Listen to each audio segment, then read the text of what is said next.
In this video, I'm going to walk you through how to do forget password on Piggyvest app. So once you open your Piggyvest app like this and you already forget your password, you're going to see this page just like this, just like a new app. And if your own is not showing like this, you have to delete that Piggyvest app and download another one so that you'll be able to see the page like this.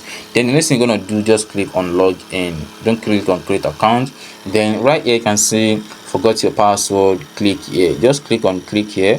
Then they're gonna ask you for your email. Provide your Piggyvest email down here. Then gonna send you a new code to verify that you actually own the account. So once you do that, you can see send instruction how to go about it. So they're gonna send you some instruction on what to do. Then once you provide all the details accurately, you're gonna reset your password for you on your Piggyvest account.